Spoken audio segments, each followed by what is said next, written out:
So much. How you doing, Meth? Good. How are you, bro? Yeah, really good, thanks. I'm really enjoying the show. I mean, it's so, I don't know, I guess after all these kind of seasons, you just feel like you know these characters so well. And I think Davis is the kind of epitome of that. How was it kind of stepping back into the shoes of this role? Well, it's like you said, when you watch the show, you start to, know the characters. That's how we feel playing the characters. We got a feel for them. We know who these people are now. We know how they tick. It was just like, sliding on your favorite pair of loafers. Mm, You're about to step out and you said, well, do I want to look good or do I want to be comfortable? mm, Well, I want to be comfortable. So you slide on those loafers and you step outside comfy as hell, you know what I mean? Or a pair of trainers. mm. Yeah. I mean, is it quite an exciting time when you get the new scripts through, but also can it be quite nerve-wracking because you don't really know the fate of your characters until you turn that first page? I'm pretty confident that I'm not going anywhere. Well, it's always excitement when you get a new script. You want to see where the story's going because we're fans of the show as well, not just on it, but we watch the episodes as well. Um, yeah, you definitely want to know what twists and turns they're going to take. And these writers, man, I mean, uh, they're in there. It's like, for lack of a better term, they're in there playing deity, gods, and they say who stays and who goes and where we want this. It's a great gig to have, man, and they take good care of us. Mm. I always find Davis is very kind of quite ambitious and a very driven character. Is that something you think you share with the role? Yeah, absolutely. I mean, in life, everybody wants to win. And you Mm, want to, I mean, if anything, when we go to these movies and we watch these TV shows, characters that we like, even if they're bad, we just want to see them win at the end of the day. Everyone wants that win. And the same thing, I forgot the question. What was it? It was just if you kind of share that kind of ambition and drive with the yeah. And with Davis, his biggest ambition is his wins, because with his wins, he gets his objective, his overall objective, which is power. Same thing Mm, with me. I mean, in life, that's what I want. I want a happy life. Forget a happy ending. I mm, mean, nobody wants anything to end. I want the mm, happy presence, mm. not ending. What's in between beginning and end? But yeah, the present, I The guess. present, right? Right? I would think so. Yeah, Yeah, yeah. I want a happy presence, and yeah.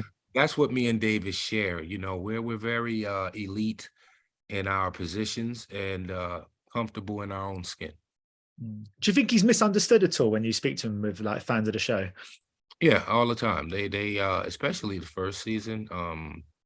It was more or less where people thought he betrayed Tariq because Tariq was paying him. But if you really think about it, he wasn't representing Tariq in court.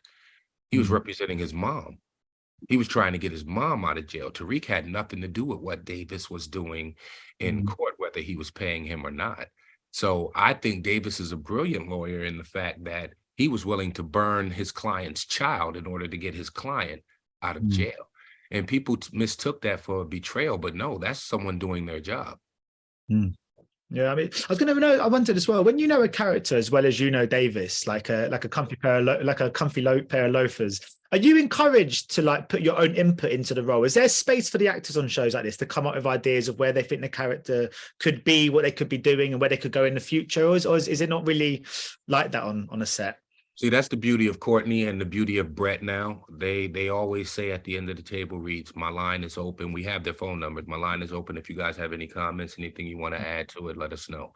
Mm, Me, I'm pretty much content with everything that I get. Every now and then I like to code switch, meaning, I go from my business talk, my job application talk to my street talk, if it fits, if it makes sense. You know what I mean? And that's pretty much all the input that I would even have on it. It's like I think Davis would say that right here. I don't think he would necessarily say motherfucker. Or I don't think yeah. he would say, I don't think Davis is the type that would say me too. He would Yeah. say me as well. Mm. You know what I Yeah, mean? yeah. So it's little changes there, here and there, and but other than that, I'm pretty solid with what they give me. Yeah. I mean, of course, you've got like 50 Cent involved, Mary J. Blige, you've Yeah. got just obviously yourself, Redman, and if you look kind of further into kind of acting words, you've got RZA as well. I mean, there's some great musical artists have seamlessly made this move into acting. For you personally, was it always a kind of a dream, some in the back of your mind, maybe when you were a kid, to maybe one day act as well? Was it kind of born out of the music and something you've sort of first contemplated later in your career? When I was a kid, I'm not going to even lie to you. I was day to day. I didn't have any ambitions to be anything. I wanted to be a Jedi master. I'm just keeping it above. That could still happen. Yeah, That could, yeah. right. The rap thing kind of fell in my lap because I had a talent, and it's brought me to here. I'm very grateful for that. Uh, the acting thing, yeah. I mean, anyone that tells you that they wouldn't have like to have their time in the spotlight, even for 15 minutes, like Andy Warhol said, is a liar. I'm sorry. Everyone likes that little bit of attention, or else we wouldn't celebrate our own birthdays, kind of thing. So I mean, yeah, I take it all in stride and then enjoy it as it comes. Yeah, that's true about our birthdays. I never like being sung happy birthday to you though. Me neither. I don't go for that part, but I do like the gifts and the Yeah. acknowledgement. Yeah. Yeah. Definitely. Yeah, but look, so go back to the kind of your sort of your beginnings, I suppose. I mean, I saw that clip of you about that you was talking on sort of chat shows about that time you worked at the Statue of Liberty, of course. And I mean, your career since then has been incredible. You're one of the great influential rap artists of your generation. But is that same kid from the Statue of Liberty still in there? Still in there? Do you still recognize him and see him in you now today? No, I don't. No, I No. don't. It was so naive and green, and I Mm. loved him for that. You Mm. know, just pure, and just hadn't seen the world yet. Way different now for me, man. Of course I'm seasoned. I'm 52 years old. I see things a lot different. I'm a lot more patient, a lot more mindful, and more healthy. Mm. More healthy, a lot more mindful of what I put in my body and how I take care of myself. So, yeah, there's a difference there, big difference. But Yeah. I'll still say to this day, Statue of Liberty, best job I ever had. Yeah. Yeah. So yeah, I love. I've never been there as a punter, but I do enjoy it. But I was going to ask as well. I mean, because you're sort of going back to the show. I mean, I wanted to ask about working with Redman. I mean, you need to trust your kind of co-stars. That is just built in with you two. Does it feel like you have that same energy and connection that you share in a booth? Does that translate over to the set? Yeah, absolutely, because we're friends in real life, you know? Mm. So, I mean, we do whole skits when we're in the van together on the way to a show, you know? It just Mm. happens. When you've been around someone for more than 15, 20 years, you guys are basically brothers. It's just kind of like you can finish each other's sentences. You know how each other thinks. You can look at his face and tell if something's wrong with him, kind of thing. So we have a lot of chemistry. Mm. If you put us on the set, same thing happens. I mean, we did a movie with Kevin Smith, Jay and Silent Bob's last movie. I kid you not, and Kevin can attest to this. One take. One take. And it's a pretty long scene. One Yeah, take. yeah, I remember We it. killed it. Yes, we killed it. And we only did extras for safety, brother. Yeah. So that speaks volumes to me and Redman's chemistry and me and Mary J as well. Cause like I said, if you're friends with somebody, it makes it way more comfortable on Yeah. set, you know. And not just that, we have a crew that's been around since the first Power was aired. And a lot of these people are still here. A lot of them went from PAs to ADs. You know what I mean? And just having those guys around and seeing that camaraderie and them welcoming you into the tribe, it's just no feeling like it at all, man. It's pretty Yeah. cool, comfortable environment. How is it collaborating with Mary J. Blige on this and shooting scenes of her? Because I mean, I've seen her live, and she walked past me once on a red carpet at the Toronto Film Festival, and she has this presence that you just, yeah, She has that same presence on set, trust me. yeah. But, for me, it's just seeing her professionalism outside of the music world, seeing her do her thing with the acting. Sometimes I'll sit there and try and wait for her to mess up a line. She never does, by the way. You know what I mean? I'll be waiting for the moments too, because I mess up all the time. But she's pretty on it. Love her character on this show. I think this show was written for her, honestly. Not taking anything away from Michael, because he's our number one on the call sheet and he's killing it right now. But I think this show was written exclusively for her. She's doing an excellent job, and I love her. I love her. Yeah. I mean, you look at these kind of stars' original shows, and now obviously we're finding a home on kind of Lionsgate Plus and stuff, and they're really interesting, accessible programs that tell good stories to wide audiences. Is it good to have that support out there? And do you think that streaming has changed the game for the better in that regard? Yeah, I think so. I was a little skeptic when I found out our show was being dropped on a Friday. Mm. I was like, wow, that's where shows go to die. Honestly, that was the stigma for years.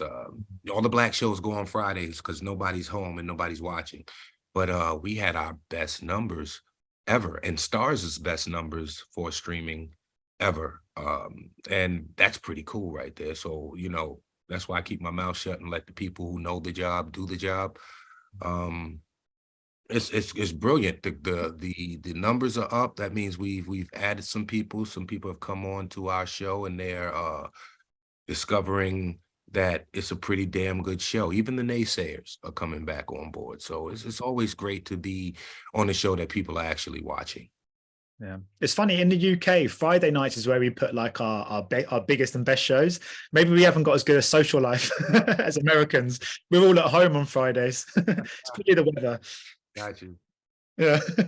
But I mean, the Power universe is just so like you just mentioned, so many people are watching it. I mean, it's so popular. I know this is kind of probably a hard question to answer, but what do you think it is about this world and these characters? It just resonates so much with audiences. I think it's the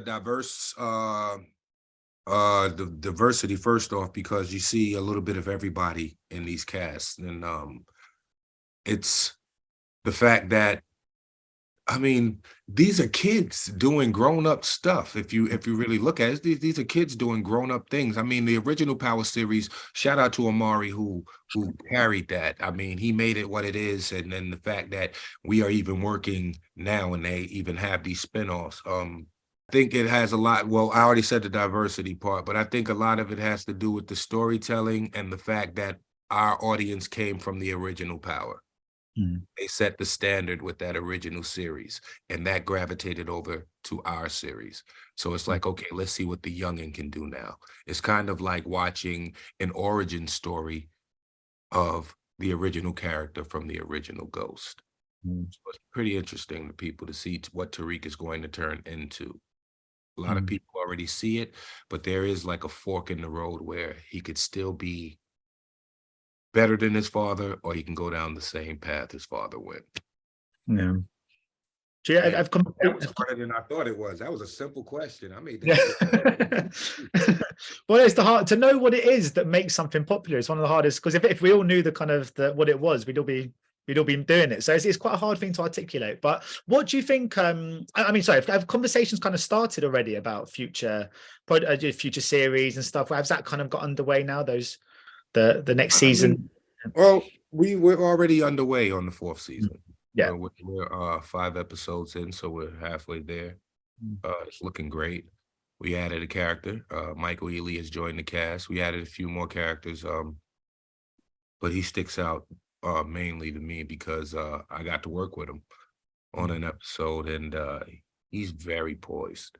I like the guy.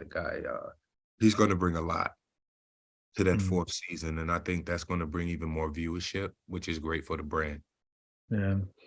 When you sign up to a project, do you have to see things on those kind of long terms? When you sign up to the first season of a show, do you think to yourself, this could be something I'm doing for the next 6-7 years of my life? Or do you always just have to treat it as a one-off and just hope for the best? Well, you always want to hope for the best. You never want to think this is it. This is the one right here, because if it does fail, it hits you a little bit harder. You just you do your job, you hope for the best, you show up to work every day, and hope you have competent enough people around you that you guys put together something that strikes lightning, like lightning in a bottle, and people take to it. And if you do, blessings. If not, move on to the next, and hopefully it'll come to you one day. Yeah, so my sort of final question really, because I was wondering, because obviously whenever I interview sort of actors, you kind of ask people about what attracted them to projects, and you always kind of know, I kind of know the process of how it comes through agents and scripts and stuff like that. But I'm interested to know from a musical perspective, because I know you worked with like Lloyd Banks recently, which I love Lloyd Banks. I think he's so underrated, at least in the UK anyway. I just wondered, how do you choose your collaborators and projects musically? Does that come from, because there's not a script to go on necessarily. So I wondered about the kind of genesis of a collaboration with Lloyd, for example, on 101 Razors. You're gonna use your last question for music. You know what? I'm gonna answer that. Yeah. These things kind of choose me, and if I admire the MC, I'll work with them. No questions asked. And as far as monetary things, it's always free 99. Make sense? Yeah. 399. Because it's just the experience alone is payment enough, to work with somebody that you admire. So yeah. Cool. Well, it's a great track and a great series as well. Thanks so much for speaking to me today, Method Man. It's been a real pleasure. Absolutely. Cool. Best of luck with the release to the next season and stuff. Take care. Bye bye. Ladies and gentlemen, you're watching Hey You Guys. Hey You Guys, huh? Hey, you guys. Is that from the Goonies? It is indeed, yeah. Nice. Hey, you